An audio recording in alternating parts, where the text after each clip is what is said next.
नमस्कार दोस्तों, मैं राहुल शर्मा आप सभी का हार्दिक अभिनंदन करता हूं टेक्स्ट बुक के प्लेटफॉर्म पर। 1950 के दशक में भारत के पूर्व प्रधानमंत्री पंडित जवाहरलाल नेहरू ने भारत और चीन के संबंधों को मजबूत करने के लिए एक नारा दिया और वो नारा था दोस्तों हिंदी चीनी भाई भाई का। लेकिन इस नारे के बदले भारत को क्या मिला हम सभी जानते हैं, 1962 का भयंकर युद्ध।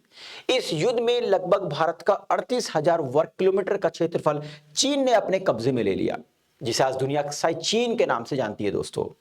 लेकिन आजकल एक नया नारा दोबारा से बुलंदियों पर है, सुर्खियों में है। लेकिन ये नारा इस बार भारत ने नहीं, चीन की ओर से आया है और ये नारा है दोस्तों ड्रैगन एलिफेंट फ्रेंडशिप का।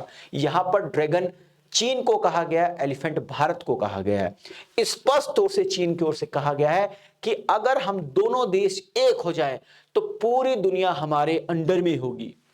ऐसा किसने कहा है? ये चीन की ओर से कहा गया है। यानी कि दोस्त बनने के लिए ललायित है, परेशान है वो भारत के। लेकिन सवाल उठता है कि एकाएक ऐसा क्या हो गया कि चीन इतना दीवाना हो गया भारत की दोस्ती के लिए?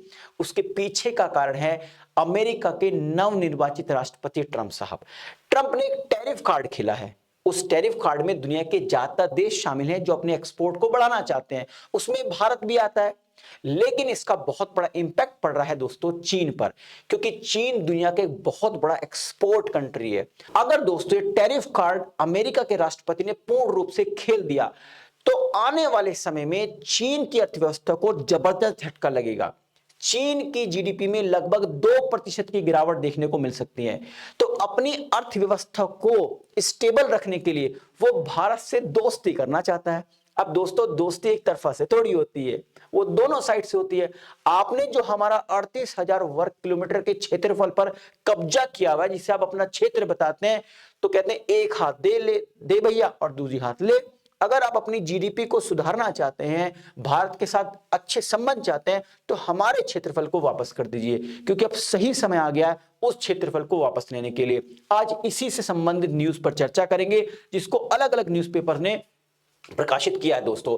देखिए एक न्यूज में बताया गया है कि चीन की ओर से एक नारा दिया गया ड्रैगन और एलिफेंट के डांस से संबंधित। अब ये नारा क्यों दिया गया है उसका एक बहुत बड़ा कारण है कि जो ट्रंप है यानी अमेरिका के नवनिर्वाचित राष्ट्रपति हैं, उन्होंने चीन पर 20% टैरिफ के लिए जो ऑर्डर है वो साइन कर दिया है। वैसे मैं आपको बता दूं टैरिफ मोटा मोटा समझिए, अगर एक प्रोडक्ट 100 रुपए का सेल किया जा रहा है अमेरिका के अंदर, तो अगर उस पर 10% टैरिफ है तो वो सेल होगा 110 रुपए का अमेरिका में।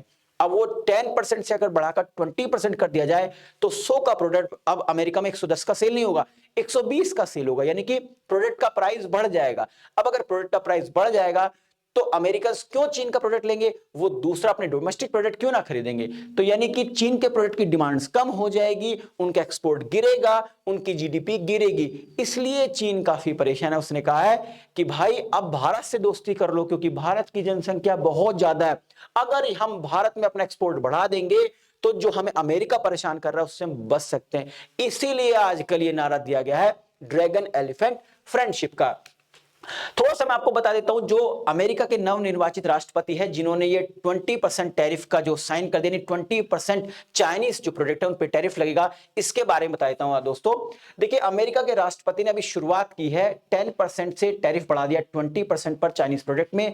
और सबसे पहले शुरुआत की है एक मेडिसिन है जिसका नाम है फेंटानिल। बेसिकली फेंटानिल जो है इसके बारे में आपको बता देता हूं, एक शक्तिशाली सिंथेटिक ओपियोइड है। ये ओपियोइड क्या है? बेसिकली पेन किलर मेडिसिन है जो मॉर्फिन से लगभग 50 से 100 गुना अधिक शक्तिशाली होती है। ये तो शुरुआत है इस प्रोडक्ट से जो टैरिफ बढ़ाया गया है, क्योंकि दोस्तों ये जो प्रोडक्ट है, जो मेडिसिन है, इसको अमेरिका में बहुत सारे लोग वहां के नशीली दवाई के तौर पर लेते हैं, नशा करते हैं इससे। इसके अलावा केवल इसी प्रोडक्ट तक सीमित नहीं रहे हैं अमेरिका के राष्ट्रपति, उन्होंने कहा कि हम बाकी प्रोडक्ट्स पर भी चीन के टैरिफ बढ़ाएंगे। देखिए फाइनेंशियल टाइम्स ने ये बताया, आंकड़े पेश किया कि अगर इसी तरीके से टैरिफ बढ़ता रहा चीन पर तो आने वाले समय में चीन की जीडीपी में 0.8 से लेकर 2% की गिरावट देखने को मिल सकती है, 2 अंकों तक की गिरावट देखने को मिल सकती है। अब इतना परेशान क्यों है कि अमेरिका में एक्सपोर्ट से अमेरिका के टैरिफ बढ़ाने से चीन की जीडीपी पे इतना इंपैक्ट पड़ेगा? तो यहां पर 2022 तक का कुछ आंकड़ा दिखाया गया है कि चीन से किस किस देश में एक्सपोर्ट होता है। 2022 के बाद का आंकड़ा अवेलेबल नहीं है क्योंकि चीन ने दुनिया को शो नहीं किया है, लेकिन 2022 में सबसे ज्यादा टॉप 11 कंट्रीज देखें तो नंबर 1 पे अमेरिका में लगभग 1000 अमेरिकन बिलियन डॉलर का एक्सपोर्ट करता है चीन, और भारत करता है मात्र 110 बिलियन अमेरिकन डॉलर का एक्सपोर्ट। अब चीन चाहता है किसी भी तरीके से भारत की पोजीशन ऊपर आए। वो पोजीशन तब ऊपर आएगी तब भारत और चीन के संबंध सुधरेंगे, क्योंकि अगर यहां पर टैरिफ बढ़ता है तो चीन को काफी नुकसान होगा। तो अपने नुकसान की भरपाई करने के लिए वो चाह रहा है कि भारत से उसकी दोस्ती बढ़े। ऐसा क्यों चाह रहा है? क्योंकि दोस्तों, अगर मैं बात करूं अमेरिका की और भारत की पॉपुलेशन की, जनसंख्या की, तो अमेरिका की पॉपुलेशन है 34.42 करोड़, जबकि भारत की पॉपुलेशन है 142 करोड़। अगर दोस्तों भारत और चीन के संबंध सुधरते हैं तो दोनों देशों के बीच में जो द्विपक्षीय व्यापार होगा वो 2030 तक 350 से लेके 450 अरब डॉलर तक बढ़ सकता है। यह भी फाइनेंशियल टाइम्स ने बताया है कि अगर दोनों देशों के संबंध सुधरते हैं तो अपने व्यापार को स्ट्रॉन्ग करने के लिए, अपनी गिरती हुई अर्थव्यवस्था को सुधारने के लिए चीन चाहता है कि उसके संबंध भारत से मजबूत हो, तो वो दोस्ती के लिए आगे बढ़ना चाहता है। अब दोस्ती एक साइड से तो होती नहीं है, दोनों साइड से होती है।